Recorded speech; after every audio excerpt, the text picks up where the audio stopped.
Hello friends, welcome to my channel. कैसे हैं आप सब लोग? उम्मीद करती हूँ आप सब बहुत अच्छे होंगे और अपनी अपनी लाइफ को एंजॉय भी कर रहे होंगे। तो लास्ट वीडियो में मैंने आपको अपनी शॉपिंग दिखाई थी प्लांट्स की।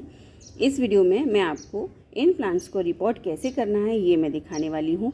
तो सबसे पहले मैं आपको बता दूँ कि अगर आपके प्लांट रेड सॉइल में और ये काली मिट्टी में अगर लगे हुए हैं तो हम उनको कैसे रिपोर्ट करें। स्पेशली ये जो वीडियो है मेरा ये इसी टॉपिक पर है कि हमारे जो प्लांट्स होते हैं रेड सॉइल में जो होते हैं और ये ब्लैक सॉइल में होते हैं, ये कुछ टाइम तक तो हमारे चलेंगे। देखिए ये रेनी सीज़न है, रेनी सीज़न में चल जाएंगे, सर्दियों में भी चल जाएंगी।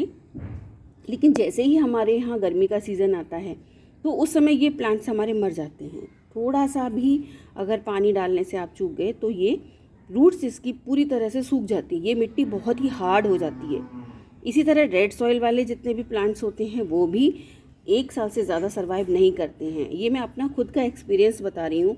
और जो भी प्लांट्स मैंने इन मिट्टी को हटा करके लगाए हैं वो आज तक अभी भी चल रहे हैं। इसी तरह क्रोटन का जो प्लांट आता है वो भी, जितने प्लांट्स बाहर से आते हैं, क्रोटन हुआ वो भी इसी तरह की सॉइल में आता है। और वो आप अगर सॉइल को हटाकर लगाएंगे तो आपका प्लांट कभी ख़राब नहीं होगा।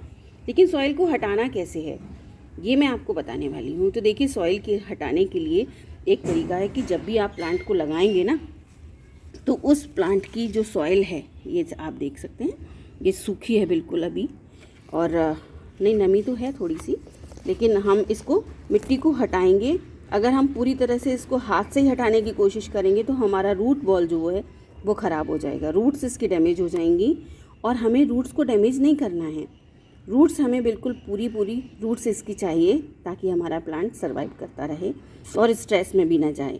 तो इसके लिए मैंने ये देखिए, एक आप बकेट में या किसी में भी पानी ले लीजिए और इस प्लांट को आप इसमें से निकाल करके, ये प्लास्टिक का या जो बैग है ये, इसमें से निकाल करके इस पानी में आप डाल दें। तो इससे क्या होगा, मिट्टी पूरी तरह से सॉफ्ट हो जाएगी और इसे हल्के हल्के हाथों से हमको इसको हटाएंगे और रूट बॉल हमारा बिल्कुल सही निकल आएगा। तो चलिए मैं इसको मिट्टी में, प्लांट को इस पानी में डाल देती हूँ। तो ये देखिए दोस्तों, मैंने इसमें ये पानी में एक झोरा डाल दिया है। ये दूसरा प्लांट भी इसी में डाल देती हूँ तो ये मिट्टी गल जाएगी। जब ये मिट्टी गल जाएगी तो इसको हम बड़े आराम से सॉफ्ट हाथ से मिट्टी को हटा सकते हैं।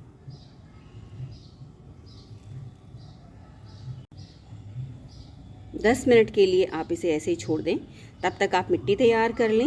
मिट्टी तैयार करने के लिए ये देखिए, मैंने जो मिट्टी है वो वैसे तो मैंने तैयार नहीं की है, लेकिन आप अपने आप से अगर तैयार किए, ये तो मैं बनी हुई तैयार मिट्टी होती है जो मुझे वहाँ मिल जाती है नर्सरी पर, तो वो मैं लेकर के आई हूँ। ये देखिएगा, इसमें सारी चीज़ें मिक्स होती हैं, वो पहले से ही मिक्स करके देते हैं। जैसे इसमें आप अगर बना रहे हैं मिक्सचर इसमें, तो वर्मी कंपोस्ट, गोबर की खाद और सैंड थोड़ा सा और मिट्टी, ये थोड़ा थोड़ा आप मिक्स करके, जैसे 50% तो आप मिट्टी ले लीजिए और बाकी का 50% थोड़ा थोड़ा पार्ट आप कोकोपीट का ले लीजिए और वर्मी कंपोस्ट का या फिर गोबर की खाद का ले लीजिए। तो इस तरह से आप अपना मिट्टी का सॉफ्ट एक मीडियम तैयार कर सकते हैं। उस मीडियम को आप तैयार कर लीजिए, उसमें अपने इन प्लांट्स को रिपोर्ट कीजिएगा। तो मैं तो ये मिट्टी जो मैं लेकर के आई हूँ ये रेडीमेड है, और ये पहले से ही इसमें धान की भूसी भी होती है जो हमारे प्लांट्स के लिए बहुत अच्छी होती है। तो आप इस तरह से अपने प्लांट को रिपोर्ट करें। ये देखिए, ये थोड़ा थोड़ा गलने लगा है तो मैं आपको दिखाऊँ इसको। मिट्टी हल्की सी दे देखिए सॉफ्ट हो गई है। अब हम इसको मिट्टी को इस तरह से सॉफ्टली इसको हम हटाएंगे। ये देखिए, इससे हमारी रूट्स ख़राब नहीं होंगी।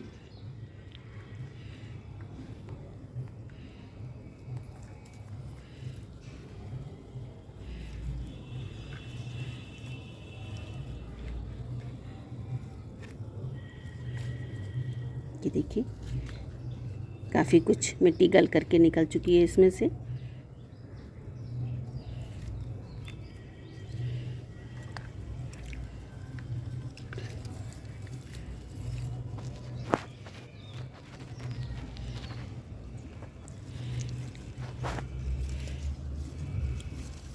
बस 10-15 मिनट लगते हैं और आप इस मिट्टी को पूरी तरह से इस तरह से पानी में ही हटा सकते हैं सॉफ्टली, जिससे हमारी रूट्स भी ख़राब नहीं होंगी और हमारा प्लांट स्ट्रेस में नहीं जाएगा फिर।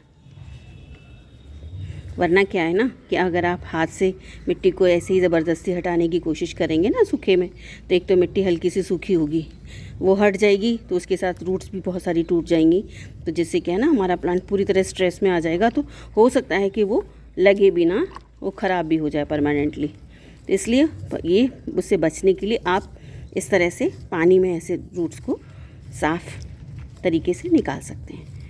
ये देखिए, ये रूट्स निकल आई हैं पूरी तरह। अब ये प्लांट मेरा कभी भी ख़राब नहीं होगा जब मैं इसको लगाऊंगी, क्योंकि इसको तो मैं मिट्टी में अपने यहाँ मेरी क्यारी है उसमें लगाने के लिए जा रही हूँ, तो इसलिए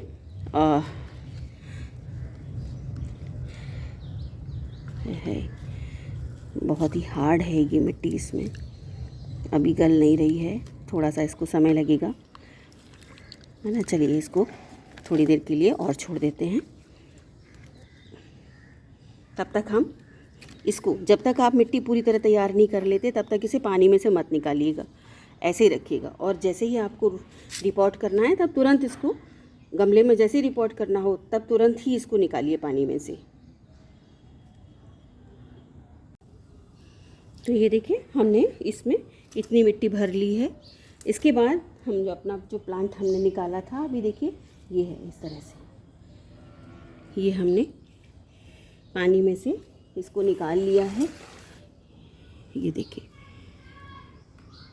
बस इसको तुरंत ही हमें इस तरह से लगा देना है।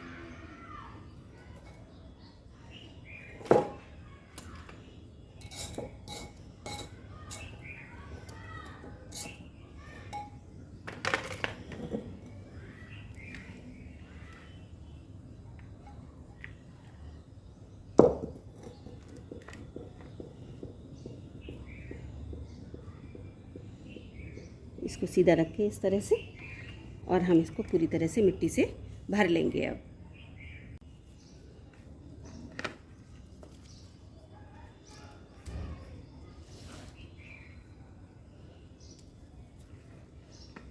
ये लीजिए, हमारा ये प्लांट लग करके तैयार हो गया है। और अब इसमें हम पानी लगा देंगे और इसका उठा करके हम 2-4 दिन के लिए शेडी एरिया में रखेंगे। उसके बाद आप 1 हफ्ते, 4 दिन या 1 हफ्ते तक रख सकते हैं शेडी एरिया में, जहाँ लाइट तो आती रहे पर डायरेक्ट सनलाइट नहीं हो। और उसके बाद 1 हफ्ते के बाद आप इसको ऐसी धूप में रख दीजिए जहाँ 7 से 8 घंटे की इसको धूप मिलती रहे। ये तभी ब्लूमिंग करते हैं, तभी फूल बहुत अच्छे आते हैं जब इनको लगभग 4-5 घंटे या 7-8 घंटे की धूप मिलती है। तो नेक्स्ट टाइम मैं आपको रेड मिट्टी वाला कोई भी प्लांट मेरे पास आएगा, उसको मैं आपको इसी तरह से, वैसे दूसरा तरीका कोई नहीं है, इसी तरीके से आप मिट्टी को हटा करके लगाएंगे ना, तो आपका प्लांट हमेशा सरवाइव करेगा। तो फ्रेंड्स देखिएगा, ये लगभग 15 दिन बाद का रिज़ल्ट है। जब मैंने इसको रिपोर्ट किया है उसके लगभग 15 दिन बाद ये देखिए, इसमें नए नए पत्ते आना शुरू हो गए हैं। और ये ना तो किसी स्ट्रेस में गया प्लांट ना कुछ, ये देखिए नई ग्रोथ शुरू हो चुकी है इसकी। और फूल भी, ये देखिए फूलों के लिए ये हल्की हल्की सी, ये देखिए कलियां भी बन गई हैं इसमें। और एक ये भी देखिएगा, इधर एक ये भी। और इसके अलावा 2 प्लांट मैंने और लगाए हैं, वो भी मैं आपको दिखाती हूँ। तो फ्रेंड्स ये देखिएगा, उसके अलावा भाई ये 2 प्लांट मैंने और रिपोर्ट किए थे। इसमें आप नई ग्रोथ आप देख सकते हैं, पुराने यहाँ पर फूल लगे हुए थे और इसके अलावा यहाँ भी ये पुराने फूल थे। और ये न्यू लीव्स जो आई हुई हैं, उससे साफ पता चल रहा है कि मेरा प्लांट स्ट्रेस में नहीं गया। और इसके साथ साथ देखिएगा कलियाँ भी आ गई हैं फूलों के लिए। और दूसरा प्लांट मैंने ये भी उसी के साथ रिपोर्ट किया था, इसमें भी न्यू लीव्स आ गई हैं और लगभग 15 दिन हुए हैं। मैंने इसीलिए ये वीडियो उस समय नहीं डाला था, क्योंकि मैं आपको ये दिखाना चाह रही थी कि मिट्टी हम हटाते हैं और रूट बॉल हमारा बिल्कुल सेफ़ होता है, तो हमारा प्लांट बिल्कुल स्ट्रेस में नहीं जाएगा। और इस तरह से अब आपका ये सालों साल प्लांट आपका ख़राब नहीं होगा, क्योंकि रूट वाली जो प्रॉब्लम होती है ना, जो लाल मिट्टी के अंदर गर्मियाँ आते ही रूट्स उसी में सूख जाती हैं, वो आपको प्रॉब्लम नहीं होगी अब। तो एक बात और देखिए, ध्यान रखिएगा कि जो प्लांट थोड़े से बड़े होते हैं, जिनका रूट्स मिट्टी से बाहर दिखाई दे रही हों हमें काफ़ी कुछ, उसकी मिट्टी आप नहीं भी हटाएंगे तो चलेगा। लेकिन जो इस तरह की मिट्टी, छोटे छोटे प्लांट होते हैं और जो मिट्टी के अंदर ही रूट्स होती हैं, उनकी मिट्टी को हटाना बहुत ज़रूरी होता है, वरना 2-4 महीने तो ठीक है, उसके बाद आपका प्लांट आगे सर्वाइव नहीं करेगा जहाँ ये इतना टेम्परेचर 40 से अबव जाता हो। तो फ्रेंड्स, मुझे उम्मीद है कि आपको मेरी ये वीडियो पसंद आई होगी, और अगर पसंद आई हो तो लाइक कीजिएगा, शेयर कीजिएगा और मेरी वीडियो में बने रहिएगा।